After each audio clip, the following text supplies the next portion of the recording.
Why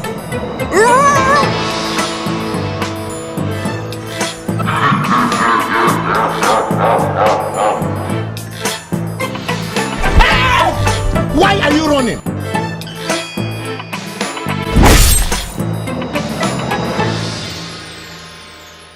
Come Dine with Meghan Against Your Will, Episode 1. Hello everyone and welcome back to my channel, Leilani of Barbados. Let's get into this. In this first episode, Meghan Markle summons on-set makeup artist Daniel Martin to stand by and watch as she uses pre-packaged pastry and makes it into tarts and does a whole bunch of other useless things, as ever.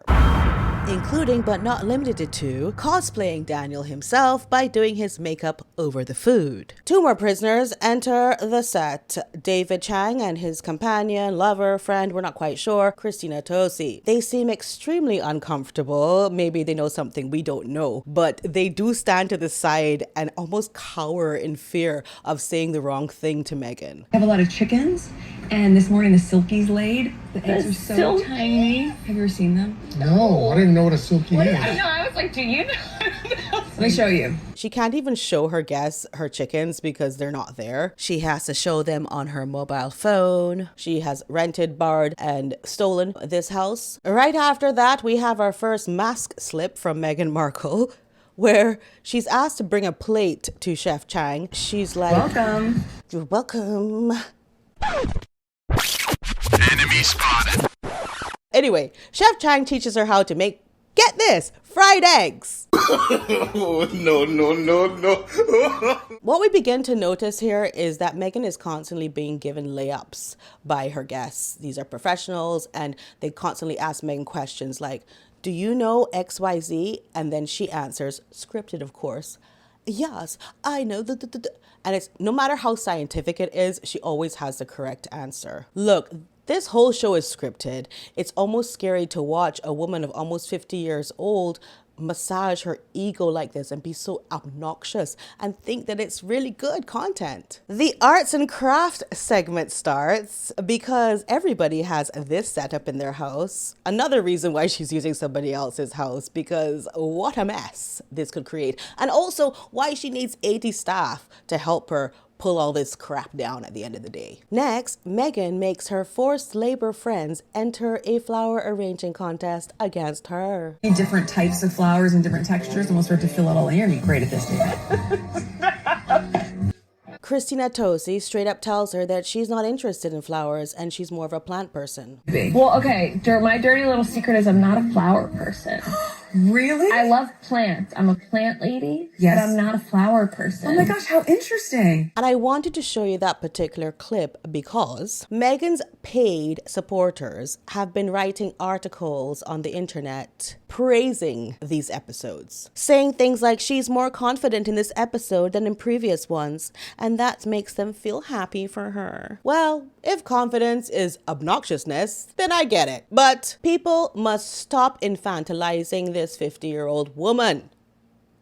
And they must also stop paying these websites to chat GPT their way through the episode to review it and to say how wonderful she is. These websites have not watched her show. Let me prove it to you. Daniel Martin, more reserved, admitted that he identified as more of a plant person than a flower arranger, a moment noted by a reviewer who highlighted his preference.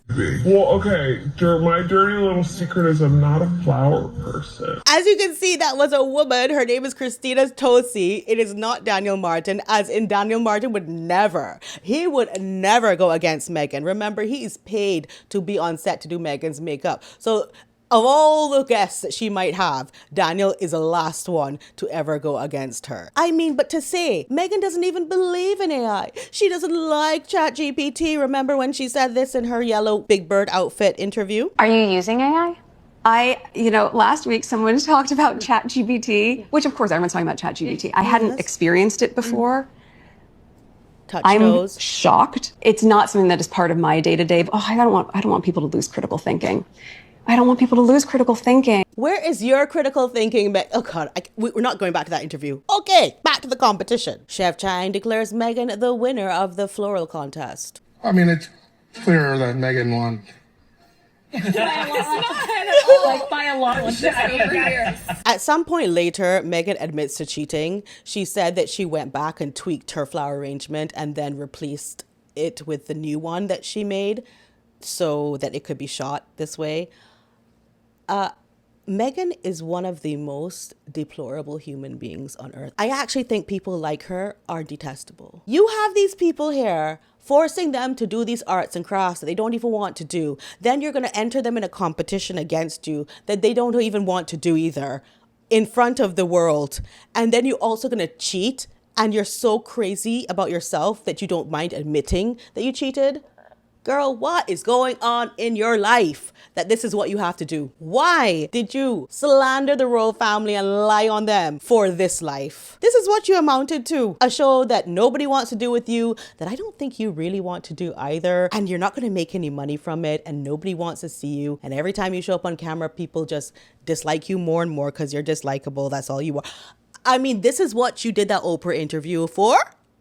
Wow. Anyhow, she perseveres because she goes ahead and steals some veggies from this garden of this home that is not her property. You notice that she's always walking in front of these guests and professionals, people who have way more accolades than her, and she's always making them do her bidding for her, like servants. I mean, I guess we're kind of used to it with Harry, but how wild is her spread foot walk, girl? Oh no! She walks like somebody going up a hill. They go back into the kitchen and throw together a bunch of ingredients which don't really match with each other. And it's even more confusing because they don't tell us the measurements of said ingredients. So it's all just a hodgepodge. As I said, this episode should have been on the cutting room floor. All 8 episodes that we're going to review. Don't worry, we're going to do it. We're going to get through it. Would have been on the cutting room floor, and that's why season 1 was released and we knew nothing about these extra episodes until Desperation hit Netflix. So they go back in there and they do all this stuff and nobody can really follow what's going on, and they finally end scene with the s'mores thing. They take all these s'mores out to a fireplace, and Daniel the lapdog tells Meghan how chic she is by using an F-bomb, of course, because that's very high class as well. This is like the chicest s'mores moment I will ever have.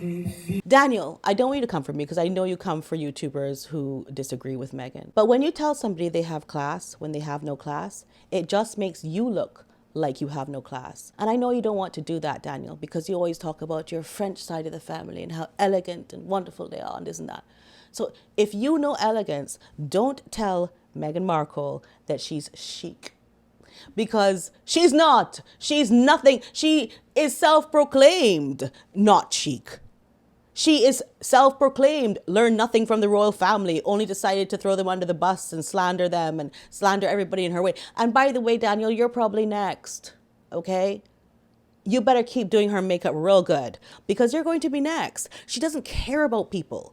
So stop bigging her up. And definitely, if you want to be this chic Upper West Side New Yorker and all of this and celebrity makeup artist and all that, do not tell this woman she's chic. It makes you look like you don't know what chic is.